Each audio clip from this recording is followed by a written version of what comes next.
Times ಟಿವಿಯಲ್ಲಿ ಜಾಹೀರಾತು ನೀಡಲು ಈ ನಂಬರಿಗೆ ಸಂಪರ್ಕಿಸಿ. ಸರ್, ಮೊದಲನೇದಾಗಿ ಬೆಂಗಳೂರಿಗೆ ಸ್ವಾಗತ. ಏನು ಹೇಳ್ತೀರಾ? ಬೆಂಗಳೂರು ಕನ್ನಡ ಸಿನಿಮಾದಲ್ಲಿ ಆ್ಯಕ್ಟ್ ಮಾಡ್ತಿರುವಂಥದ್ದು, ಅದರಲ್ಲೂ ಕೂಡ ತಂದೆ ಕ್ಯಾರೆಕ್ಟರ್, ಅದ್ರ ಜೊತೆ police officer character. Thank you. ముందు సారీ ఏమనుకోకండి, కన్నడ పూర్తిగా రాదు. నెక్స్ట్ టైం గ్యారంటీగా కన్నడలోనే మాట్లాడతాను. అందరికీ ಎಲ್ಲರಿಗೂ ನಮಸ್ಕಾರ.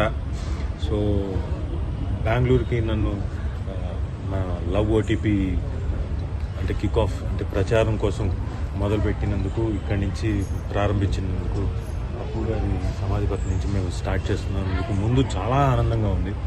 అండ్ అంత అంటే బెంగళూరు వాతావరణం కానివ్వండి, ఫుడ్ కానివ్వండి, అన్నీ కూడా చాలా బాగుంటాయి. సో అండ్ అఫ్కోర్స్ దీంతోపాటు మా లవ్ ఓటీపీ చాలా బాగుంటుంది.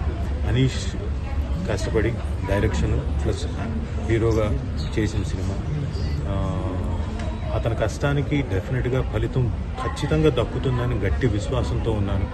ఇక్కడే కాదు, కర్ణాటక పీపుల్, కన్నడ పీపుల్ డెఫినెట్గా ఏదైతే నచ్చుతుందో వాళ్ళు దాన్ని డెఫినెట్గా హైయెస్ట్ లెవెల్కి తీసుకెళ్తారు. ఆ నమ్మకం నాకుంది. తీసుకెళ్లాలని మనస్ఫూర్తిగా కోరుకుంటున్నా. అలాగే ఈ సినిమా తెలుగులో కూడా లవ్ ఓటీపీ రిలీజ్ కాబోతుంది. బైలింగ్వల్ చేశాను 2 లాంగ్వేజెస్లో. సో అక్కడ కూడా ఈ సినిమా హ్యూజ్ సక్సెస్ కావాలని మనస్ఫూర్తిగా కోరుకుంటున్నాను. So thank you. మీ అందరూ కూడా, ప్రెస్ వాళ్ళందరూ కూడా వచ్చి ముందు ఆ ఇంట్రెస్ట్ కొద్దీ మమ్మల్ని, మా సినిమాని ప్రొజెక్ట్ చేయాలని, కంటెంట్ని ప్రొజెక్ట్ చేయాలని మీరందరూ ముందుకు వచ్చి ఈ ಪರ್ಟಿಕ್ಯುಲರ್గా ಮಾಧ್ಯಮ ద్వారా ಮಾకు ಹೆಲ್ಪ್ చేస్తున్నందుకు thank you once again. Next crazy star ಅವ್ರನ್ನ, ಅದ್ರ ಜೊತೆಗೆ ಶಿವಣ್ಣ ಅವ್ರನ್ನ ಮೀಟ್ ಆಗ್ತೀರಾ ಅಂತ? ఈరోజు ఇప్పుడు ఇక్కడి నుంచి అయిపోయిన తర్వాత శివరాజ్ కుమార్ గారిని వెళ్ళి కలవాలి. అక్కడికి వెళ్ళి కలిసిన తర్వాత లెట్స్ సీ, ఎందుకంటే ఆనందంగా ఉంది. ఒక మంచి ప్రోడక్ట్ని బయటికి తీసుకెళ్ళేటప్పుడు మంచి వ్యక్తుల ద్వారా ముందుకు వెళ్తున్నాం అనుకోండి, వాళ్ళ చేతుల మీద వెళ్తున్నాం అనుకోండి, అది ఇంకా దానికి 10 times 100 times పబ్లిసిటీ వస్తుంది. అలా శివరాజ్ కుమార్ గారి దగ్గరికి వెళ్ళి ఆయన చేతుల మీదుగా we are going to get launched. So very happy for that. Last time కలిసాను నేను శివరాజ్ కుమార్ గారిని. Very sweet person. నెక్స్ట్ ఏనాದರೂ ಅವ್ರ ಜೊತೆ ಸ್ಕ್ರೀನ್ ಶೇರ್ ಮಾಡುವಂಥ ಆಸೆ ಇದೆ? 100% ఆశ ఉంటుంది కదండి. నాకు అంతకుముందు అనంతనాగ్ గారితో స్క్రీన్ షేర్ చేసుకున్నాను.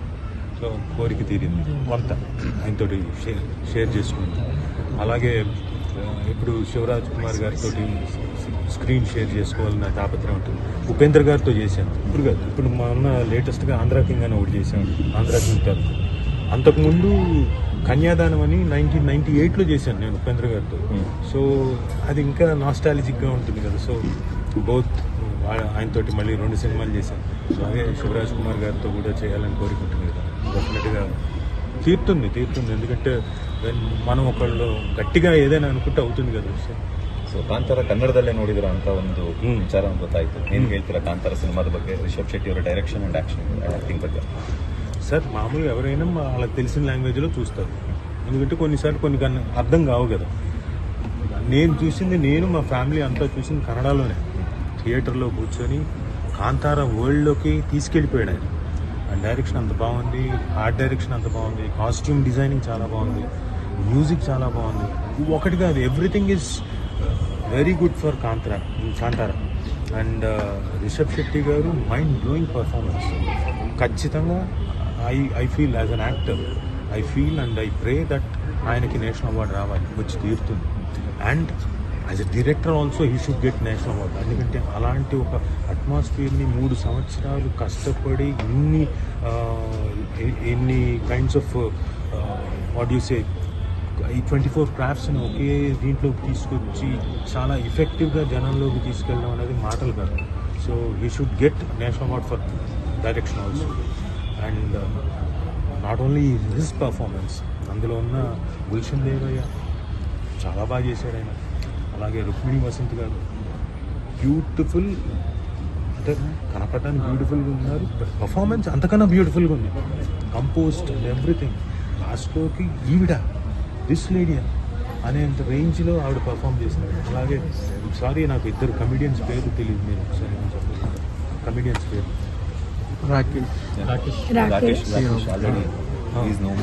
సారీ, రాకేష్ గారు లేరు. వాళ్ళ ఫాదర్ క్యారెక్టర్ కూడా చేశారు ఇంకొక ఆయన. వాళ్ళిద్దరు కూడా వాళ్ళిద్దరు కూడా చాలా బాగా పర్ఫామ్ చేశారు.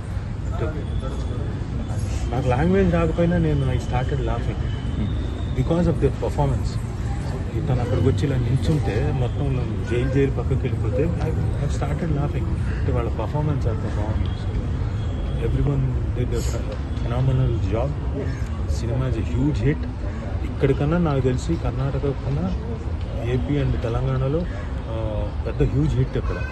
Everyone is loving. అంటే స్టిల్ ఈ రోజుకి still today also housefuls. That's Kantara 1. ಕನ್ನಡಿಗರಿಗೆ ಏನು ಹೇಳ್ತೀರಾ ಸರ್ ಫೈನಲ್? సార్ అందరూ కన్నడ ప్రజలకి అందరికీ ఒకటే రిక్వెస్ట్, మా లవ్ ఓటీపీని వచ్చి చూడండి, చూసి ఆనందించండి, ఆశీర్వదించండి. అనీష్ పడ్డ కష్టానికి తగ్గ ప్రతిఫలం వచ్చేలాగా మీరు థియేటర్కి వచ్చి చూసి ఆశీర్వదిస్తే ఆనందిస్తాం. అలాగే ఫస్ట్ టైం నేను యాక్ట్ చేశాను కన్నడ సినిమాలో. త్వరలో ఇండస్ట్రీలోకి ಹೌದು ಒಟ್ಟಿಗೆ ಅವ್ರ ಪೊಲೀಸ್ ಕ್ಯಾರೆಕ್ಟರ್. ಹೌದು. ಸೊ ಏನು ಹೇಳ್ತೀರಾ ಅವ್ರ ಪಾತ್ರದ ಬಗ್ಗೆ? ನೀವು ಅಪ್ರೋಚ್ ಮಾಡಿದಾಗ ಅವ್ರ ರಿಯಾಕ್ಷನ್ ಹೆಂಗಿದೆ? ನಾನು ಅಪ್ರೋಚ್ ಮಾಡಿದಾಗ ಮನೆಗೆ ಹೋಗಿ ಕತೆ ಹೇಳಿದ ನೆಕ್ಸ್ಟ್ ಸೆಕೆಂಡ್ ನನಗೆ ಒಂದು ಡೌಟ್ ಇತ್ತು, ಮಾಡ್ತಾರಾ ಇಲ್ವಾ. ಈಗ ನಾ ಇಬ್ರು ಬ್ರದರ್ಸ್ ತರ ಕಾಣಿಸ್ತೀವಿ ನಾನು ಅಣ್ಣ. ಸೊ ಮಾಡ್ತಾರಾ ಅಂತ ಕೇಳಿದಾಗ ನನಗೆ ಅಣ್ಣ ಏನ್ ಮಾಡ್ತೀರಾ ಅಂತ ಕೇಳಿದೆ. ಈ ಸೈಡ್ ಇಮಿಡಿಯೇಟ್ಲಿ ಮಾಡ್ತೀನಿ ಅಂದ್ರೆ ರೆಮ್ಯುನರೇಷನ್ ಬಂದಾಗ ಅವ್ರು ಏನ್ ತಗೊಂಡ್ರೆ ಅದಕ್ಕಿಂತ ನನಗೋಸ್ಕರ ಕಮ್ಮಿ ಮಾಡಿ ನಾನು ಕತೆಗೋಸ್ಕರ ಮಾಡ್ತೀನಿ. Even I want to do in Kannada. ಅವ್ರಿಗೆ ತುಂಬಾ ಆಸೆ ಬಿಕಾಸ್ ತುಂಬಾ ರಿಲೇಟಿವ್ಸ್ ಇದ್ದಾರೆ. ನಾನು ಬರ್ತಿರ್ತೀನಿ, ಬಟ್ ನಾನು ಯಾವ ಸಿನಿಮಾಯಿಂದನೂ ಬಂದಿಲ್ಲ. ಈ ಸಿನಿಮಾಯಿಂದ I want to do Kannada ಅಂದಾಗೂ ಅಷ್ಟೇ ತುಂಬಾ ಎಕ್ಸೈಟ್ ಆದ್ರು.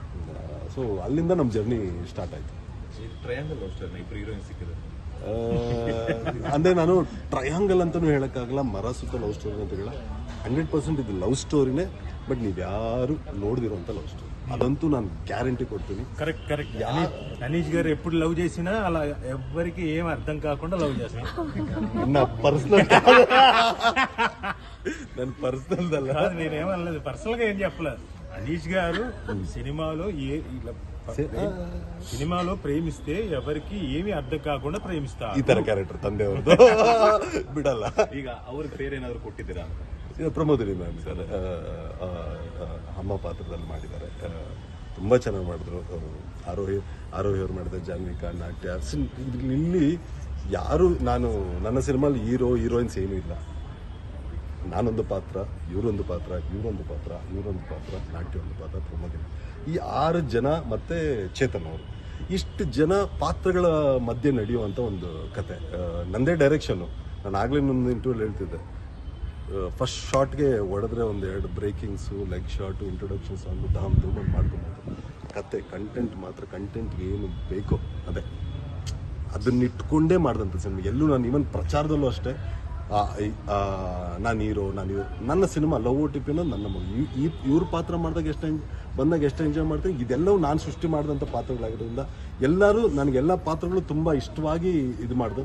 ಒಂದು ಕಂಟೆಂಟ್ ನಾನು ಮೇಲ್ನೋಟಕ್ಕೆ ಅನೀಶ್ ಒಂದು ಲವ್ ಸ್ಟೋರಿ ಮಾಡ್ತಾ 100% ಇದು ತುಂಬ ಎಂಜಾಯ್ ಕೊಡುವಂಥ ಒಂದು ಲವ್ ಸ್ಟೋರಿ. ವಿಭಿನ್ನವಾಗಿ ಹೇಳೋಕ್ಕೆ ಟ್ರೈ ಮಾಡಿದ್ದೀವಿ. ಒಂದು ಈಗ ನಾವೆಷ್ಟು ಹೇಳಿದ್ರು ಅದು ನಮ್ಮ ಸಿನಿಮಾ ಬಗ್ಗೆ ನಾವು ಹೊಗಳ್ಕೊಂಡಾಗಿರುತ್ತೆ. ನಾಳೆ ದಿನ ನಾನು ಅದನ್ನೇ ಹೇಳ್ತಾರೆ, ರಿಲೀಸ್ಗಿನ್ನ ಬಿಫೋರ್ ನಿಮಗೆ ತೋರಿಸ್ಬಿಡ್ತೀನಿ. ನಿಮಗೆ ಇಷ್ಟ ಆದರೆ ಅದು ನಿಮ್ಮ ರೀಚ್ ಈಸ್ ಹ್ಯೂಜ್. ಸೊ ನಾನು ಅದನ್ನೇ ಹೇಳ್ತಾರೆ, ರಿಲೀಸ್ ದಿನ ಪ್ರೀವಿಯಸ್ ನೈಟ್ ಬೇಡ, ಒಂದು ವಾರ ಬಿಫೋರೇ ತೋರಿಸ್ಬಿಡೋಣ ನಮ್ಮ ಪ್ರೆಸ್ ಅವ್ರಿಗೆ ಎಲ್ಲರಿಗೂ ತೋರಿಸ್ಬಿಡೋಣ. ಇನ್ನು ಫ್ರೆಂಡ್ ಕೇಳ್ತಿದ್ರು, ರಿಸಲ್ಟ್ ಏನಾದ್ರು ವ್ಯತ್ಯಾಸ ಆದರೆ ನೆಗೆಟಿವ್ ಸ್ಪ್ರೆಡ್ ಆಗುತ್ತಲ್ಲ, ಆಗೋದಾದರೆ ನೆಕ್ಸ್ಟ್ ವೀಕು ಆಗುತ್ತೆ. ನಾನು ಅದನ್ನ ಬಿಲ್ ಆಗೋದಾದರೆ ನೆಕ್ಸ್ಟ್ ಫ್ರೈಡೇ ಅದನ್ನೇ ಆಗುತ್ತೆ, ಬರೋದಾದರೆ ಪ್ರೀವಿಯಸ್ ಬರುತ್ತೆ ಅಷ್ಟೇ. So I believe in my content. So ಎಲ್ಲರಿಗೂ ಬಿಫೋರೇ ತೋರಿಸೋಣ, ಬಿಫೋರೇ ಇದು ಮಾಡೋಣ ಅಂತಲೇ ಈ ಪ್ರಚಾರ ಎಲ್ಲ ಈಗ ಸ್ಟಾರ್ಟ್ ಮಾಡ್ತೀವಿ. ಫೈನಲಿ 2 ರಾಷ್ಟ್ರದ ಜನತೆಗೆ ಏನು ಹೇಳ್ತೀವಿ ಸರ್? ಎರಡು ರಾಷ್ಟ್ರ ನಾವು ಬಾರ್ಡ್ರಲ್ಲಿ ಡಿವೈಡ್ ಮಾಡ್ಕೊಂಡಿದ್ದೀವಿ ಅಷ್ಟೇ ಅಂತೀನಿ. ಸಿನಿಮಾ ಅಂತ ಬಂದಾಗ, ಕಲ್ಚರ್ ಅಂತ ಬಂದಾಗ, ದೇಶ ಅಂತ ಬಂದಾಗ ನಾವೆಲ್ಲರೂ ಒಂದೇ. ಸೊ ಎಲ್ರಿಗೂ ಕಂಟೆಂಟ್ ಚೆನ್ನಾಗಿದ್ರೆ ಎಲ್ಲಾದರೂ ಆಗುತ್ತೆ. ನಾನು ಅಷ್ಟೇ ಬಿಲೀವ್ ಮಾಡ್ತೀನಿ. ತುಂಬ ತೆಲುಗು ದೊಡ್ಡ ಇಂಡಸ್ಟ್ರಿ ಹೋಗ್ತಿದೆ ಹೆಂಗೆ, ಹೌದು ದೊಡ್ಡ ಇಂಡಸ್ಟ್ರಿ ಆಗಲ್ಲ ಅಂದ್ಕೊಂಡ್ರೆ ಇಲ್ಲೇ ಆಗಲ್ಲ ಅಂದ್ಕೊಂಡ್ರೆ ಎಲ್ಲವೂ ಒಂದೇ ಅಲ್ಲ. ಸಿನಿಮಾ ಅಷ್ಟೇ. ಸಿನಿಮಾ ಪ್ರಾಮಾಣಿಕವಾಗಿ ಮಾಡಿದ್ದೀನಿ, ಅದು ರೀಚ್ ಆಗಿ. ನಾನು ಎಲ್ಲರಿಗೂ ಹೇಳ್ತೀನಿ ಏನಂದರೆ, ಎಲ್ಲ ಬಿರಿಯಾನಿಗೂ ಆಡಿಯನ್ಸ್ ಇರ್ತಾರೆ. ನನಗೆ ನನ್ನ ಸಿನಿಮಾ ಮಾಡೋಕ್ಕೆ ಬರುತ್ತೆ.